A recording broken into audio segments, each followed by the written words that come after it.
Alright, this is a fairly new generator. I've only had to use it once. What is an AVR?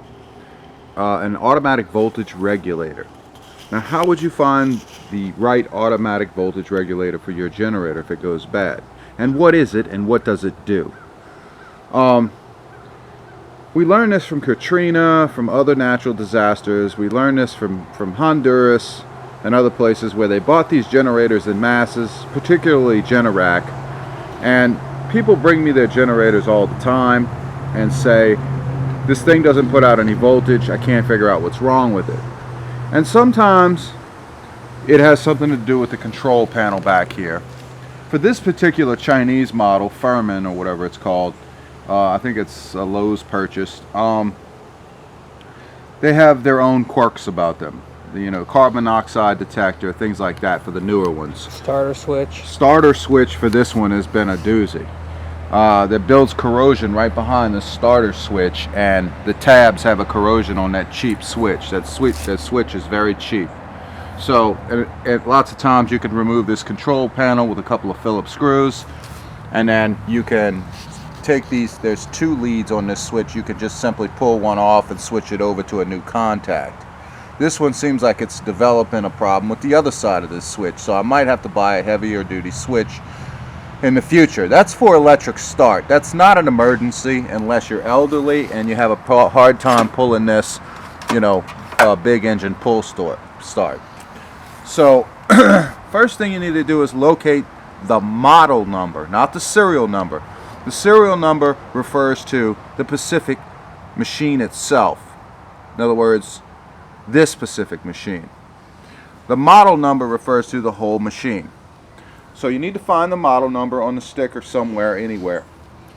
Usually your engine model number would be right there, but your generator model number is located. It should be on the frame located somewhere. If you cannot find the model number, then you can just look up this. This is just an example. You can find this on Generac, Coleman, all those sub-brand models out there. I have a Craftsman, even I can find it on my Craftsman. Now I got a high wattage Craftsman that puts out more than this. More watts than this. This is considered pretty high wattage. Not quite high enough to run a central unit unless it's small. But to run small heaters in the house, things like that, this generator will do that, plus all the lights, all the televisions, the refrigerators, and some AC units if you have window units, if you have some extra window units on standby. Now let's get back to the AVR and why I said the automatic voltage regulator is something to keep on standby. Number one, you can get them for anywhere from a couple of bucks to $70, depending on the quality and who has it available. And whether or not a brush kit's included with it too. And a brush kit could be included with that automatic voltage regulator. Where is that located? It's located behind the alternator. They call these, for some reason, alternators, not generators. This big old motor housing is an alternator, believe it or not, just like your automobile. And that's what they call it. It's an alternator, I guess, because it provides alternating current, AC. If it was a generator, it would be DC voltage, but this provides AC voltage. So they call this big conglomerate an alternator, okay? And so I think this is 1/4 inch. We kind of prepped quick with a bit to see if it fits, and it doesn't, so it's not 1/4 inch. It looks like 7mm or 8mm. So the AVR, which is located behind the alternator cover in the rear, generally presents itself a problem with a generator with high usage, high hours, something that's been ran a long time. Sometimes it can occur with the cheaper generators, such as a Harbor Freight Special. Sometimes a wire pops off. But the general reason for replacing the AVR or getting in a secondary AVR is because you're not going to be able to find this in an emergency. When it goes out, you can't bypass it. Right. I mean, if everything is iced over or there's a natural disaster, mail's not going to be running. Okay, let's just be honest here. Mail barely runs accurately and fairly today in some places. So this does wind up being, for this particular model, 7mm. 7mm. Yeah, which is odd. Some are 8, some are 1/4 inch. You might have 4 bolts. You might have a plastic cover. This one happens to have 2. Generally, you'd see the big loom running out of the top. It's at the back of the alternator. Yeah. So you take the cover off the back of the alternator, which allows it to breathe. These are fins to allow it to breathe, to get to the AVR. Now, you wouldn't even go into this AVR to replace it unless you had some problem where you were not getting power to this front panel at all, okay? And sometimes that does happen, and people go through the sockets and they figure out, well, the GFCI is not working. By the way, you can switch this out with a typical black Home Depot version of the GFCI if this plug ever goes bad. You can do that. I have done it, and it works fine. You also have this cheap circuit breaker here for the generator. Sometimes those go bad.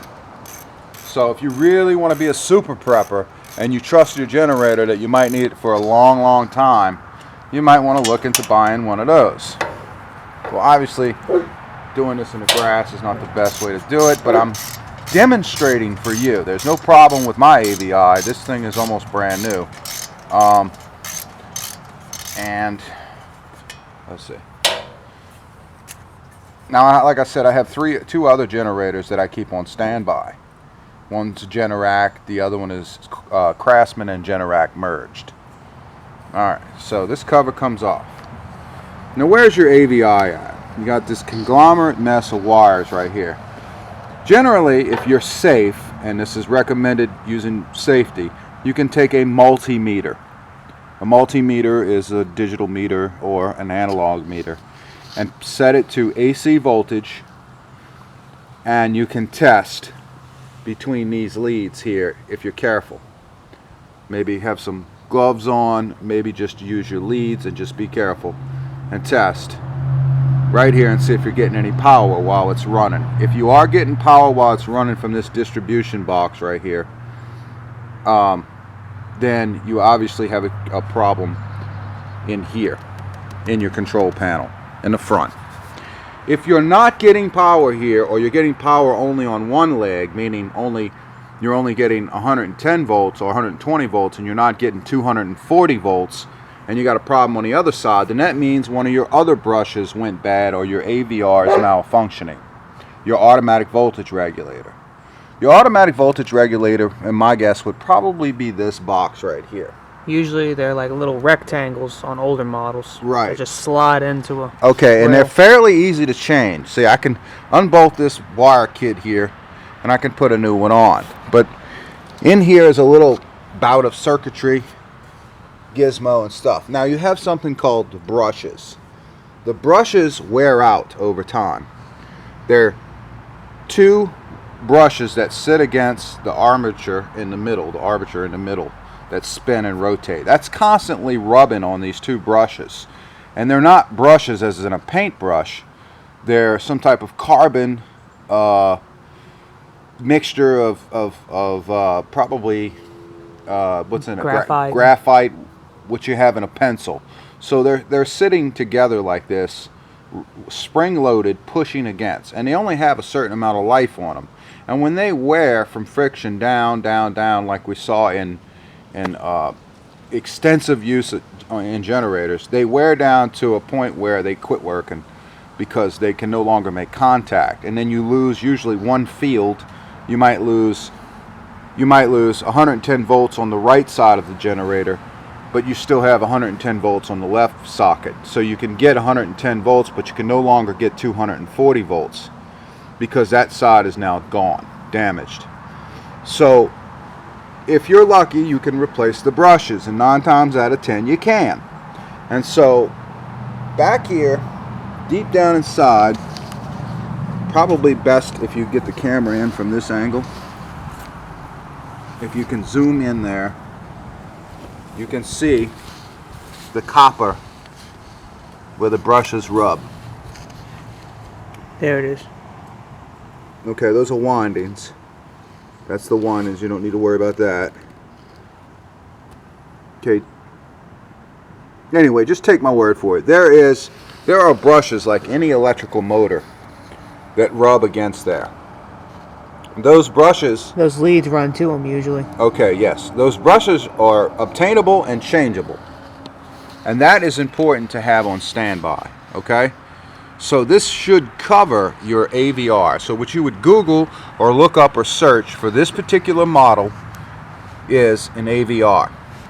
Can you obtain it? How much does it cost? And keep one on standby if you intend on keeping this generator running long term. If this generator has low hours on it, and you know, even some like my Craftsman and other ones that are pretty big output, high output, 11,000 watts or 11,000 starting 11,000 starting and 9,000 constant. Yeah, something like that. So I've had these things running, and one of the wires, just like this little plug right here, you see this plug in here where it's just a plug, pop right off on me and just pop off the lead and just hang there, and lost power to one side of the generator. I've walked out, taken the cover off, and crimped down on that wire just a little bit and that connection to make it stronger. Put a little contact grease on it. If you don't have any contact grease, wheel bearing grease will be fine, and stick it back on, and the generator's working again. But that does happen. They do vibrate a lot, so they do vibrate parts loose, especially on a cheaper generator like this. I think the goal is to make these things in masses and then get them out.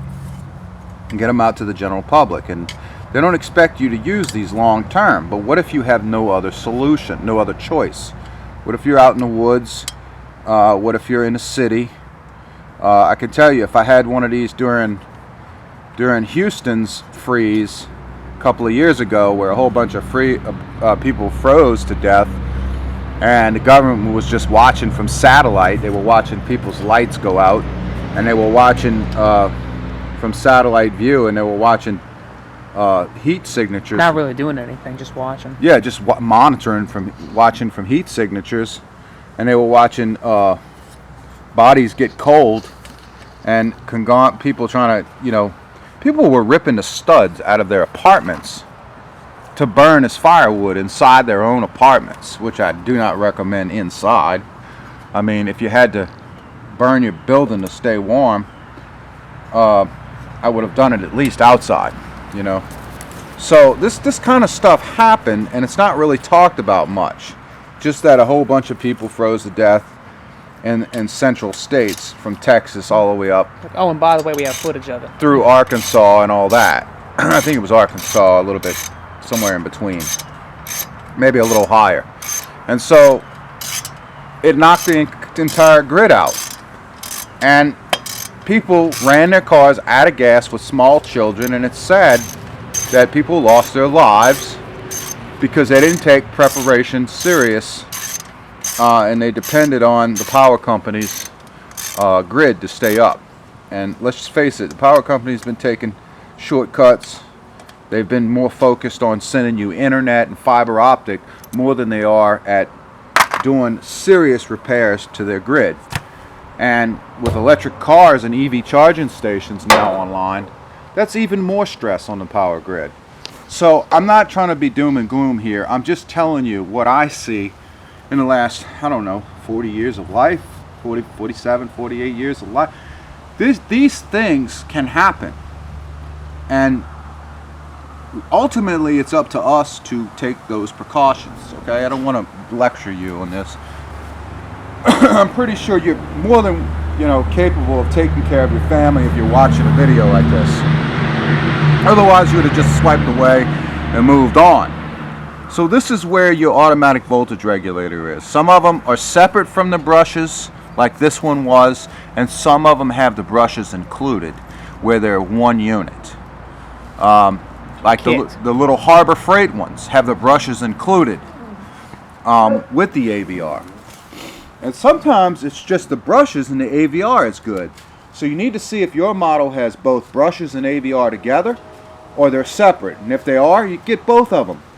Have at least one pair or one of each on standby if you're keeping your generator long term.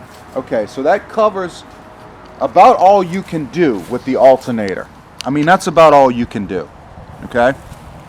You can't rebuild these things in the dead of winter or in a freeze unless you have another one just like it on the side, where you can switch out parts. Your only other emergency tactic is if those breakers go bad. Well, in that case, you'd be bypassing breakers with wire nuts. You could bypass this breaker if you pull this panel off. I have another video where I'm rewiring one that I bought at a discount price. A Briggs & Stratton big one. Somebody brought it to me with the control panel in pieces and the outlets and plugs missing. And they didn't even have the back cover for safety, so you couldn't stick your hand in there and shock yourself to death. They didn't have any of that there, and I had to take it and figure out how this thing was wired. And it was kind of a little equation, but it was done. So that is on my channel if you want to look at that. That's for rewiring this panel with new plugs and stuff like that. Correct, but every model is slightly different, but it's the same concept. You got a neutral, and you have two hots coming from this generator. So you have 124 volts on one side, 124 volts on the left side, 124 volts on the right side, and you have a neutral in the center. A neutral covers both of those too. Sometimes you have two neutrals and two, depending on how your alternator is wired. But either you have two neutrals and two hots, or you have two hots and one neutral, and each of them use the neutral. Either way, generally it's two neutrals and two hots. It's up to you to figure out which one is which if you're going to get into all of that. That I hope you never have to get into in the middle of a crisis. But if you're going to keep generators running long term, and they're portable like this one is, and it's not something where you can call the Generac man out to service the generator that he installed 10 years ago, and it's running on natural gas behind your house, and it self-starts and all that. Look, even those have problems. And I don't think a Generac man or an installer is going to be available in a crisis. He's going to be worried about his own family. So you need to consider all this. Even, look, if I had a big generator attached to my house permanently, I'd still have a portable. Because if that generator ever breaks down, I at least need a backup. So this is why I'm making a video on a portable generator versus a big, sustain the whole house, put out enough kilowatts to control the whole house. For instance, my house would need about a 20 to 25 kilowatt hour generator to sustain the whole house. Probably 25 kilowatt hours. More than 2 times what that would even try to put out. It would be 2 times what this puts out. So how many running watts would that be? That's about 20,000 watts. 20,000 watts. So what is a kilowatt? Kilowatt is 1,000 watts. So a kilowatt is 1,000 watts. So that's 7.5 kilowatts technically. Okay, so this is 7.5 kilowatt running hours. I mean, right. Running watts. Yeah. Running watts, and startup watts would probably be what, a little bit more? 9.4. No, that's the top, and this is running watts, so 75. Yeah. 7.5 kilowatts. Right, and that drops when you use propane because your engine RPM, your engine can't keep up as good. And remember, these little engines are screaming. They're running at a pretty high RPM. Now, there's a governor on these engines, and that you can adjust the RPMs, and the RPMs adjust how much voltage output comes out. Okay, there's generally nothing else that you can use to adjust the voltage output. Some AVRs might have, yeah. Some AVRs do have a screwdriver terminal that's fixed to one setting that you can manipulate and turn like an electric hot water heater and turn up the voltage. That's kind of not recommended because they're generally set from the factory. Okay, you might have complications later, like you might not get higher watts if you turn it up and get a higher voltage. So you're messing with voltage watts ratio now. You don't want to do that. So that covers what? Most of the electronics end of this. Yeah. We'll start it up in a little while. We'll check all that. We'll look at that. Make sure your batteries are charged. If you're elderly, you have an elderly mother and you're doing this for them or a family member, so that they can maneuver and work the electronic start, because they may not be able to pull that pull cord. Also, newer generators made today do not have a petcock. What is that? That shuts off the fuel from the tank manually by hand. A lever like a motorcycle or certain lawnmowers have, where you can take and turn a manual lever to shut off the fuel tank to the carburetor system. But generally, when you want to kill a generator and you want to store it and you want to put it away, you want to run the carburetor out of gas. I do. That's what I do. I run the gas out of the carburetor bowl. It holds a little amount of fuel, about an ounce or so, and you want to run that ounce out. How do you do that with something like this? I have found that even this one and all the other ones that I have with a little lever like this that has the petcock built in that controls the fuel coming to the carburetor, I have found that if you take this on switch, and this is off of course, and after you start it, you can run it out of gas by going all the way until it wants to kill, and then right before it wants to kill, back off to about right there. So all the way to there, and it's about to kill. If I do that, it'll kill it. So run it all the way to there and let it keep running until it runs out of gas. Then you ran the gas out of the bowl and you still have what's in the gas tank. Okay, so that's how you would run the carburetor bowl dry. And you would want to do that to try to preserve some of the gaskets, stop the gasoline from turning into shellac, varnish, etc., gummy, gooey substance. Ethanol. They put that in our fuel now. You know, they say they have 10% ethanol, but I have friends in the fuel industry. They'd have to test this stuff in northern states, and they're saying it's as high as 20 and even 30% at some gas stations. So how do you stop ethanol from tearing up these engines? Well, here's the thing about ethanol. You can run it through this engine constantly. That's not when the problem occurs.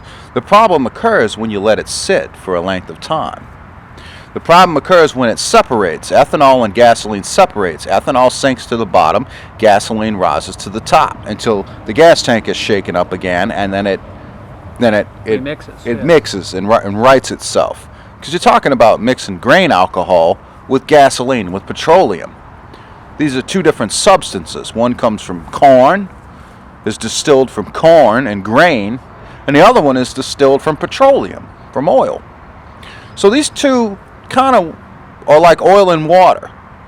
In fact, you can strain ethanol out, and there are plenty of videos out there, by using water and draining the bottom ethanol out and keeping the fuel, but you lower the octane that way. So that's another video for another time, maybe.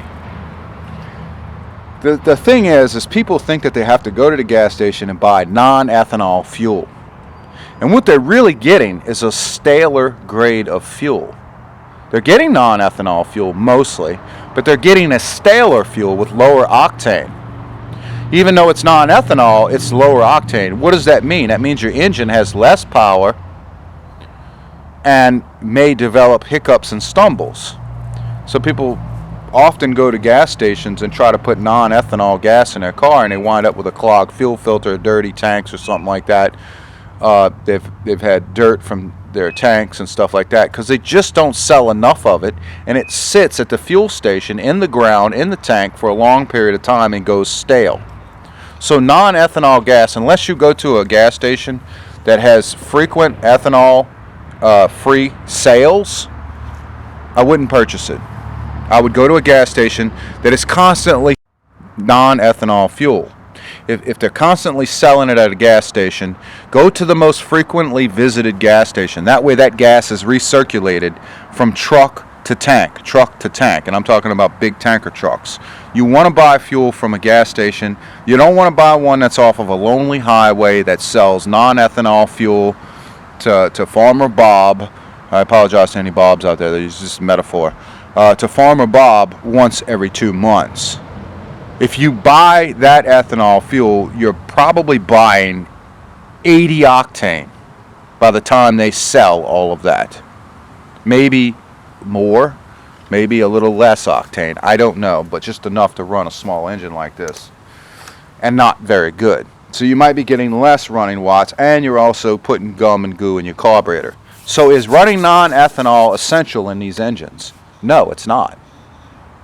But having a buffer between those things are important. And I got something for you that's cheap and easy to do. And some people may be hesitant about doing it, but I do it. In fact, this engine is running on it right now. Not running yet, but this is what's in it. This is what's been running on in all my small engines that don't need carburetor repairs frequently, with ethanol fuel sitting in them. How do I do that? Hold on a second. Yeah. This right here. What is this? This is 2-cycle engine oil, outboard motor oil, or weed eater gas trimmer oil. You mix a little bit of this with gasoline to make 2-cycle oil. All right. You say, well, if I put this in there, it'll make my engine smoke. It'll gum up everything. I don't know what it'll do. It may lower my octane. I don't know what it'll do. Okay, I'm not telling you to mix a big ratio. I'm telling you to mix something like 1 ounce to a 1/2 ounce for 8 gallons of gas. Yeah, that's a very minute amount. But what this does is it adds lubricating properties back to where ethanol is dry. In other words, it puts a coating around all of the seals and the valve, the needle and seat and all of that in your carburetor and your engine. So I've always wondered why I could use non-ethanol or ethanol fuel with ethanol in it in my weed eaters and my chainsaws and never really had any problems with my carburetors. This has been the reason, because you have this added in your 2-strokes or when you mix it up. And that's why ethanol really didn't affect the 2-strokes the same way it did the lawnmowers, the 4-strokes. And these are 4-stroke engines. So if you mix 1/2 ounce to 1 ounce at the most and 8 gallons of gas, fine. Use your own judgment. I could pour this whole bottle in here and this engine would still run fine. It would smoke a little bit. Environmentalists might get pissed off, but it would still run great. Okay? But would I do that? No. I would put just enough to add as a buffer. Okay? And 2-stroke oil is a secret that works great, instead of buying these little bitty containers of fuel stabilizers that are extremely expensive, or long-term storage products that I find I have to rebuild the carburetors because people put too much in there. Okay, that's a market strategy. This works just fine. For me it does, and for years I've been avoiding ethanol problems. Yeah, it even says there, no E15. No, E15 is pretty much what E10, E15 is what's almost at all gas stations. Well, they're lying at the gas pump. Right. And state commissioners should be doing something about it, but they don't. Okay, so northern states, like where my friend works, for a fuel station, we were both in the fuel industry at the same time. I was there only for a short while, but long enough to put tanks in the ground and actually go out and test fuel. When they first started this ethanol business more than 20 years ago, and they started mixing 10% ethanol, I was there. So we were, this was around 05, 06. No, it was before that. It was 04 and 03. So 04, 03, I was working in the fuel industry for a short while, putting tanks in the ground, and one of my jobs was to suck the water out of the tanks at the fuel stations, 25,000 gallon tanks, the premium tank, the regular tank, and then most people don't know, but when you're buying mid-grade fuel, it's actually 2 tanks mixing together. So you're getting ripped off when you buy mid-grade. You're getting ripped off because you're getting like 80% 87 octane, or if you live up north it's a little bit lower because you're at a higher altitude. You're getting 87, the bottom of the line, 80% of 87 mixed with 20% of premium to come out with an 89 octane, which is a mid-grade fuel. So buying mid-grade blends it right at the pump. So you're taking from 2 different tanks, which is a rip-off to me for the price. So we never bought the mid-grade. We always stuck with either premium or regular. But nowadays, all we can afford is regular, and we can barely afford that. So, what's next on the generator?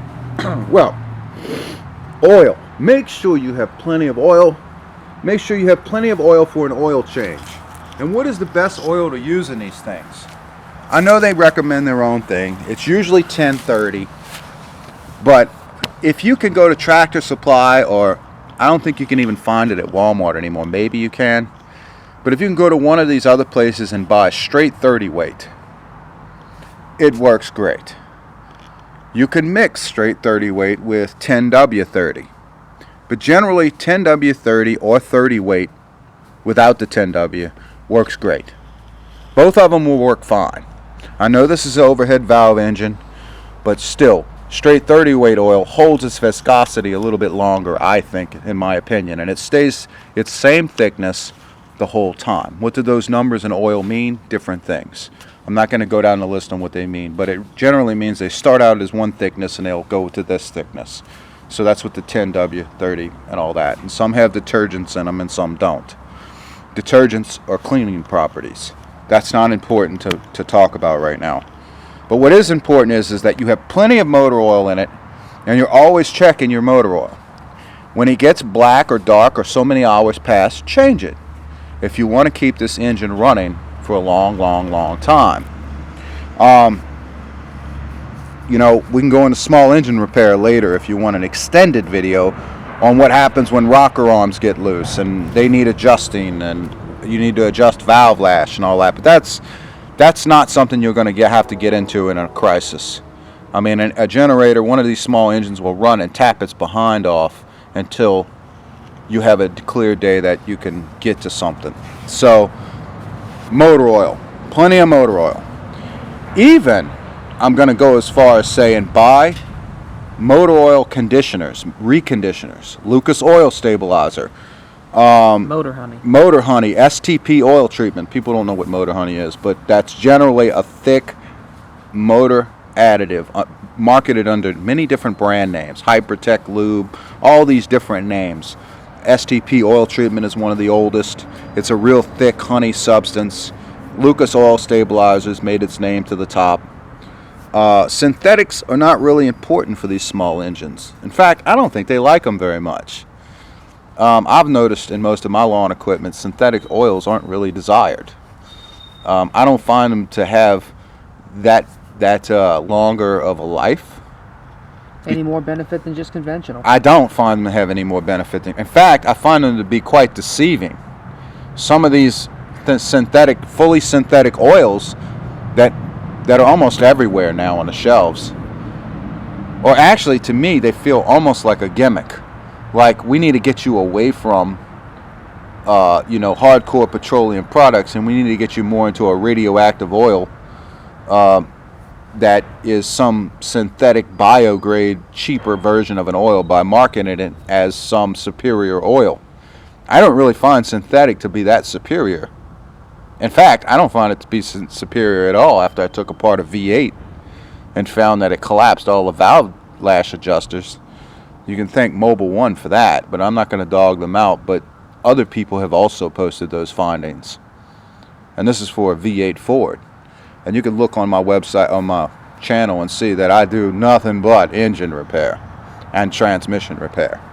So, yeah, I know what an engine looks like when it was ran on the highest grade synthetic oil.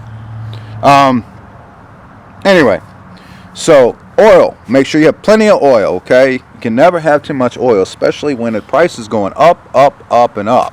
I think, it's $16 or $17 for 5 quarts now of the cheapest oil you can get at Walmart? Yes. For semi-synthetic 10W30? Yes. I would run semi-synthetic 1030 in here, but I wouldn't run full synthetic. Nah. I'd just run semi-synthetic, run it X amount of hours, write it on a chart, look at the oil, see if it's black, if it needs any. If I'm in a bind and I can't change the oil, guess what I would do? I would add some of my oil stabilizer. I'd add a little bit of Lucas Oil Stabilizer, STP oil treatment to recondition and get some of the viscosity back to my oil if it started to get black and paper thin or watery thin. You can usually feel that on your fingers. If it's starting to get gritty and not thick, or should never be gritty, but if it should feel the friction not be there like it used to, you can add a little bit of that. You can't fill the whole engine up with it because it will struggle to run. It will run. I've ran one of these engines on gear oil, 90 weight gear rear end lubricant, and they will run, but not very. Won't be a very friendly start. In fact, you'll probably break the pull rope trying to start the thing, and the starter won't even turn it over when it's cold because it's so thick. But it will run. So in a bind, I'm telling you, you can add just about anything that gives you viscosity that is in the petroleum family. So if you have to prolong, That's in an extended. right, an extended emergency, extended, I mean extensive, and sometimes you have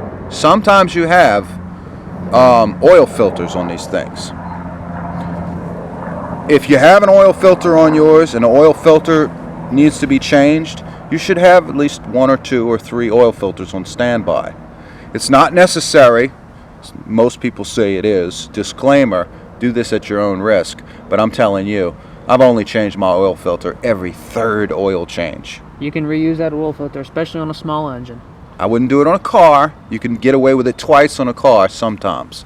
But in an emergency, oil filter is probably one of the last things on my mind. But if you have a secondary oil filter, who's to say you can't try to clean out the other filter at the same time in a pot of gas? Then strain that gas through a coffee or a paint filter and turn around and run that. Mixed, diluted, of course, with much other gas, because you can have motor oil and gasoline mixed together as long as it's not over a certain percentage, and it'll still run. Environmentalists won't like me telling you this, but yeah, it will. I've ran lawnmowers on lighter fluid with a little bit of gasoline mixed just to dilute it and give it some octane, and some carburetor cleaner mixed just a tiny bit, and transmission fluid, and cut an entire yard because I didn't have anything else on hand. But it can be done. Do I recommend it? No, but in an emergency, anything goes. So you catch my drift, get petroleum products, put them aside. Let's see, what else are we looking at? Carburetors. Oh yeah, gosh, look, when you're in a bind and you got a carburetor that's constantly leaking fuel, it's dripping fuel and it's coming out of your air breather here and it's dropping down because your float is stuck, your needle and seat is stuck. These carburetors, this is a Chinese engine mock-up. This is a Chinese carburetor. It's basically mimicking a Generac. In some cases mimicking Briggs & Stratton. These carburetors are a dime a dozen on eBay. $16. Amazon, $25. Even OEM is about 30 or 40 bucks. OEM, this is Chinese. OEM Chinese. There is no OEM Chinese. Chinese is Chinese. It's not an original. They took someone else's design without copyright issues and made it. So if you buy another carburetor and keep it in a plastic bag sealed up, it wouldn't hurt my feelings, and in a crisis, it wouldn't hurt your feelings. In fact, you pop this cover off right here, for your filter. You pull this crap. I've never taken this thing apart in my life. Yet, you take this. I've done all my other ones. Take this off, unscrew all these stupid bolts right here, get that out the way, or right behind here is where your carburetor's bolted on, right? Oh yeah. What is it? 2 big long studs. Yep. So you'd have to remove this. You got 1 bolt behind here. You'd have to remove this. This would come off, and then you'd have that 1 bolt to remove. Then your carburetor would slide off. You hook your linkage up. Look, take a picture of what you're doing, or have someone film you, and then say, how did I do that? And go back and watch your video. Put it back together the same way. Use technology to your advantage, okay, so that you can remember how this works. Oh yeah, and for some of them that don't have the petcock integrated with the switch over there, your petcock would usually be right here. Right, it'd be right off the tank here. That'd be a separate petcock valve. You could have another one of those just in case. In fact, it wouldn't be a bad idea also to add fuel line to your purchase. Oh yes. So you can go down to your local auto parts store, take a piece of this with you, or take a measurement of it, or it's so cheap it's sold by foot. Buy multiple sizes. I would say with this 5/16, 3/8 is too big. 5/16 would probably cut it. This is a thin fuel line, but in the center of it, it's probably got a 5/16 connection. You could buy 5/16 or 3/8 fuel line. This is more of a 3/8 to me. Yeah, that's your. I think that's an LPG. This line. is your LPG line. It's extra thick. This one happens to have a carburetor and an LPG setup to be able to hook propane to it. That comes in handy if you run out of fuel and you need to use propane. Obviously, it's not nearly as fuel efficient as gasoline is. Yeah, look at the ratings. But if you have a whole bunch of propane cylinders like those two rotten ones under there that are that have, one of them has some in it. I got 7 or 8 over there. I got some big tall ones and some little small ones and all that. Yeah, that'd be great. If I run out of regular fuel, at least I would have that. If I drained all the automobiles, all of the 55, pause that for a minute. So drums of fuel. So you'd have drums like this. How would you store these drums? You'd keep them in the shade for sure. Keep them in a cross breeze. Don't bottle them up in something that you don't have a cross breeze. Keep them outdoors. Don't put them indoors. These are not full yet. They're being prepped to be filled. You could pick these oil barrels up at different places. These just had old motor oil from a shipyard. How would you store fuel in these? People are apprehensive about storing in steel, and other people are apprehensive about storing in plastic. I could tell you right now, you can watch my videos on plastic drums. You can store fuel in either one as long as they hold and they don't have any holes in them. You could store them. People are worried about rust. Look, you want to stop rusting these barrels and these drums? Fill them all the way up. They have a liner inside to hold motor oil with no rust, and fuel is a lubricant that stops rust as long as it's filled all the way up. You want them to be less dangerous? Fill them all the way up, because there's nothing more dangerous in a fuel container like this than a container with only a quarter of fuel in it, because all of this is gas, meaning combustible fuel vapors, and this is solid gas. Then that makes this vulnerable to having a container to expand or explode. So fill them up to the top and there's no air left, they're safe, and that's where you keep them. And of course you can get a hand pump, or you can devise an electric fuel pump that goes in there and sucks it out. You can do whatever you want. You could tip it on its side and fill up a 55-gallon bucket if you had to in an emergency. There's all kinds of, look, when an emergency arises, there's all kinds of things you can do. Or you can just stick with all the small gas cans like that. But that's not highly recommended. Okay, so where are we now? Fuel tank storage. Some people say run them dry or drain all the gas out of them. Is that necessary? Well, generally I don't keep more than a quarter of a tank in my generator at any given time. And I try to rotate that fuel whenever I can. Would I keep this fuel tank full in an emergency? Yeah, I would, but I wouldn't do it past 6 months because of the separation of ethanol and fuel and how it can get stale and stuff like that.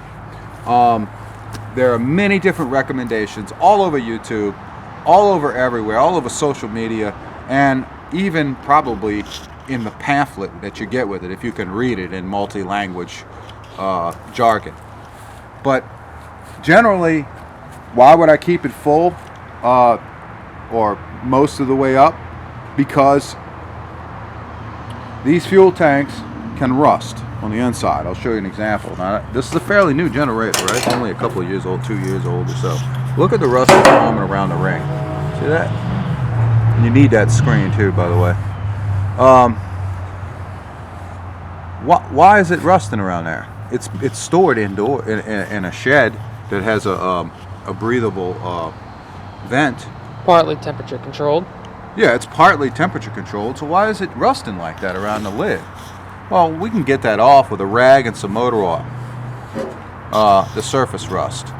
And I would keep this generally loose. Some people say drain all the fuel out by pulling the fuel line and drain it into a container, which is over here on the side. Look, just find the gas tank, follow it down, you'll see a fuel line, there you go. You would pull that line and you would stick another hose over it quickly, let a little fuel drip down, do it outdoors, and let it gravity drain into a container and get rid of the gas in it, and then tilt the generator up like this so you can get most of it out. Yes, you can do that, but what do people do after that? Well, I've heard everything from A to Z. People say take WD-40 and spray it all inside so you can keep it from rusting. People say take PB Blaster, put it inside so you can keep it from rusting. I've even heard of people say put a tiny bit of diesel in it and swish it around, and then drain that out so that the tank is coated with an oil. So there's all types of methods to stopping gas tank rust on the inside. But generally, just regular fuel and a little two-stroke additive, like I told you, 2-cycle oil additive, will help prevent that rust. So sometimes I'll have a quarter of a tank and I'll drain that out before I use it, or I keep a quarter of a tank because I will dilute that quarter of fuel that went stale with new fuel, and the generator functions and runs properly. And that's what I do. But I do make sure that my carburetor bowl is clean, empty, by doing what I told you. I will demonstrate that in a minute on how to run your generator dry from the carburetor bowl. That therefore not building any tarnish up in the bottom of it and causing any problems when you go to restart it. And this has been stored already over throughout non-use and started right back up again. But those are the things that I would have on hand. So like I said in my short video that may have brought you to this channel, do oil, of course have your gas. These are no-brainers. I told you about all these different additives that you could use on an emergency standby. If yours has a filter, keep a filter on standby. I told you to get an AVR, an automatic voltage regulator, and brushes, or the integrated model if you have that, for both. I'll show you an example of a different back of the alternator. So watch, come see. So here's an example of a Briggs & Stratton 1350 starting watts. I doubt it. 800 continuous, questionable. But it's got 4 bolts on the alternator. This is the one with the flat AVR, the rectangular one that slides. Right, it did. Our other Furman had a AVR right here. Kind of like a half moon shape. A half moon. This one has one that's flat across and has brushes that you can see that you can remove and replace too. And this is generally the same. It's got an alternator just as big as the other one, and it puts out relative the same watts. Older, but still works. Older, but works great. This was the one that I bought at a very cheap discount. Somebody had all this panel destroyed, taken apart. And these are Home Depot brand GFCIs rewired. Right. Luckily, I still had this 30 amp RV plug or generator plug for my big lead to go in. And my circuit breaker still had a nice click snap to it. Not the best, but good enough. I'm prepared if that ever changes, we can do something about it. This generator is going to have to be pulled out next and started and make sure everything works on it. But when I stored it away, it was running great. And Generac right here. This one I bought on credit. I think I'm still paying a bill on it. This is a tiny bit smaller. I think it's in the 65. It is. Okay, so 65. This still does great, and it's got a pretty big tank. So this Generac was a floor model, and I bought it without a gas cap. And It looks just like the Furman outside. yeah, and I went online. Yeah, I think Furman copied off of China, copied off of Generac. So same thing. Got the same kind of alternator as this does. Same kind of alternator as the other one. The brushes might be a little different. The AVR might be a little different. But you can still buy an AVR for both of these. I bought an AVR for this one. I need to buy an AVR for that one quickly. I'll probably do that right after I make this video. And for the Furman, I'm going to go buy an AVR for that one because we need it. Just in case. We can keep all these generators running. So this is important if you're worried about prepping your family. Not even, actually, we all need to become preppers now because we're dealing with an uncertain future in America. And that's sad, but it's the truth. I mean, we all need to face reality. There's not always going to be somebody that's going to come running to our beck and call And I get a lot of excuses from people that say, well, I don't know how to do that. Well, now is the perfect time to learn. I mean, I think we were hunter-gatherers. I think we learned how to evolve and be who we are today for a reason. And at some point, we all have that in our background to be able to do things with our hands that we can protect ourselves and our families with. We have an instinct to survive. So there's no reason why we can't use man's technology and creations to expand on and keep ourselves going as long as we possibly can. And so I hope this helps cover some of the generators. Now we're going to go back outside and get to that. Okay, so now we're back to the Lowe's Furby. I think this is from Lowe's or somewhere. This was a gift from my father-in-law. So, I mean, it wasn't a gift. I mean, it was a gift because he bought a new one, an upgraded model, a bigger one, because I guess he wanted to run bigger things in his house. So he bought a higher wattage one. I don't know what brand he bought. I never really saw his new one. But yeah, he was like, here, I'll give you this. We'll trade. That's what we did. We traded. I gave him a rod and lawnmower, and he gave me this. Uh-huh. I was going to give him the rod and lawnmower anyway, but he was nice enough to give me this. So I said, okay. And I know that he used it during a power outage, and it only ran for 2 days or 3 days max. And that was it. So fine.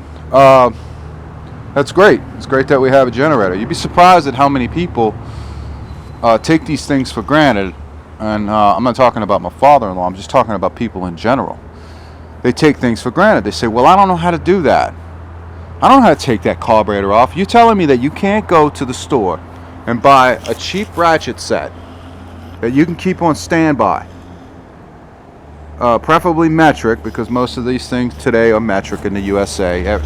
Virtually everything from the 1960s and on became non-metric, and so this is what we're dealing with. So metric tools, you can get some standards and maybe a pair of pliers. Okay, you tell me you can't buy that, and you can't take these bolts off behind this cover and disconnect the line and get a little fuel on your hands. If you're worried, put some dish gloves on and change that. If your family depended on it, you should be able to. Even the AVI situation, as long as this generator is not running and you have that back off over there, you're safe. You're not going to shock yourself.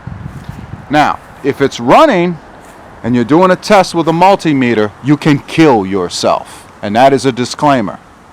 So, I'm not trying to scare you. I'm trying to say that most multimeters that have 2 probes and a digital meter readout are insulated well enough to be able to just take it with 2 fingers and touch one lead and then touch another lead and see what you're coming out with to check for voltage. So, let's start this thing up and let's run it out of gas. Oh, this thing I featured, this is a part number. I don't know if they still sell this particular model, but you know all these things are made in China or somewhere else. This little thin digital meter works great because not only can you plug it in a generator and see that it's reading 124, that's what it should read right about there. And I told you, you can drop down to about 108. After that, your lights start getting dim and you start straining your compressors and capacitors to start up refrigerators and stuff and freezers and AC units. So you don't really want to drop too much below 108. I mean, that's a number that I've kind of figured out that you don't want to drop too much below. And these generators will fluctuate, and if they rev higher, they will put out a little bit more. They'll go up to 140. So I try to stick between 135 and 108. So 135 highest with no load, nothing plugged into it, and 108. And if they do go between that, then you can adjust the governor on these things to tone the engine down or raise it up, the idle of the engine, the rev of the engine. And that's all right here. This is your governor. Right here. This is your governor. This one looks like it's got a difficult adjustment on it. That's not too adjustable friendly, but it's got a nut. And a nut right here looks like a 10 millimeter. You would unscrew that and you would you would relieve some pressure or give this more pressure. That would give you more of a rev versus a less rev. My other generator over there has a screw terminal, a nut terminal on it to raise the speed up or slow it down. And so this is perfect for adjusting that without a load. You just plug it in one of your outlets while it's running, and you watch the voltage. And usually at about 124ish, 125, 126 volts. It's not on right now until it's running, but usually at about that voltage, it's good. And then plug everything in and take this thing inside your house with you or whatever you're powering and plug it into the same outlet that you're using from and see what you have inside the house or the tent or the RV or whatever you're using this for. And then you can see what you have over there. And if it's between 108 and 124 is optimal for 110 volts. I'm sorry, 124 volts now is what we call it. But back then it used to be called 110. So it would be optimal at 124 VAC. Now when you put it under a load, that's going to drop for a minute. You might watch that drop down to 105 and then pick back up after a compressor kicks on and a big load and all that inside the house or whatever you're powering, a refrigerator or even an electric dryer. I've powered an electric dryer off of this. That drops it down good. Anything that requires a heating element draws the most energy, even more than an air conditioner. So anything that uses an electric heating coil, a blow dryer, a hair dryer, a dryer, an electric dryer, or a stove, or an oven, or a heating element. Those things draw the most power. So be cautious of that. Anyway, that's why I was doing a butane thing, because a lot of people use little buddy heaters to survive in winter. So it'd be good if you could get your heat source from a different method. It would be more economical, like butane or propane. Anyway, so let's start this thing up, run it out of gas. I'll show you what I'm talking about if you have this dial, this magic dial that gives you limited options. So let's start this thing up. All right, go to start, put it on choke.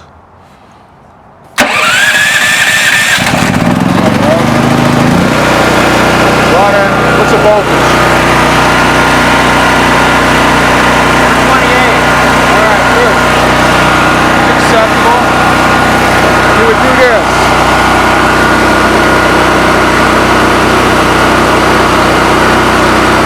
If I go any more than that, it'll try to cut off. So I go to there, right there. Let it run.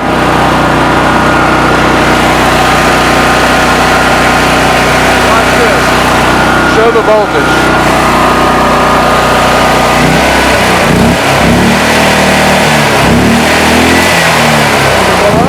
Yeah, the AVR is working pretty good. Okay. Come over here. That's what an AVR is supposed to do. Okay, so that the newer age AVR is electronic. It's got a lot of circuitry in it, and it's obviously doing its job a lot better than the older models. Yes. Right? So you saw me rev it up, and that AVR didn't change. You hear it pulsing? It's running out of gas because I have that dial set. Basically, I have the fuel shut off without shutting off the generator itself. So to run the bowl out of gas. Right, so I'm running the carburetor out of gas, dry. So I let it pulse until it dies. And there we go. It died on its own, and that's great. So then we just turn this knob to off, and our carburetor's out of gas. And we're ready to store this thing away and wait for this crazy winter or whatever disaster comes next. Generator's thoroughly tested, ready. Right, because I mean, they're just going to keep pushing this on us and pushing this on us and pushing this on us until eventually we just want to beg for help and more money. Because It just seems like one giant conspiracy. But this is not about politics. This is about survival. So this is how you prep your generator and get it ready. And of course, take other people's advice when they say wrap the cord up and keep it with it, and keep some extension cords. And it wouldn't help to get another pull start rope just in case, and make sure this battery is tended and charged all the time. All that stuff. Some of these have chargers built into the panel. Chargers built into the engine that charge the battery while it's running. Others just have clamps. And some of them don't. Some of them you got to plug in an external cord. I have one of those in the shed. Some of them don't even have an electric start at all, like my Generac. So my Generac that I'm still paying off on credit that I bought several years ago doesn't have that. So buy a pull rope. You know, they sell pull rope at length, and learn how to change your own pull rope. It's not that difficult. And so these are the things that you would keep long term. And you can keep these things running a long time until all the bearings wear out. And that's a pretty long time. I mean, if Honduras can run a generator for 3 to 6 months straight, no oil change, without changing the oil, and then try to get Generac to warranty them, and that's why we couldn't buy generators a couple of years back, because it was sending them all over to Honduras and all those places. Pretty good AVR design. And that was the worst part, is that they didn't change the oil, so they started throwing rods. They started throwing connecting rods and wearing out cylinders and pistons and burning oil until they burned up. It's because they didn't change the oil. They just kept dumping fuel in it. And they ran around the clock. In hot weather. In hot weather and moist weather and all kinds of stuff. So, I mean, that's 3 months of straight and 6 months of straight running time without changing the oil. Can you imagine what would happen if we were able to do all this maintenance? We might get years out of this thing. You understand? Yeah. I mean, I've seen some come in that people wanted me to fix that are years old. Right now, while gas is cheap at the making of this video, you might want to go get some of that gas. Yeah, it's the cheapest in my state. It's $2.78 right now.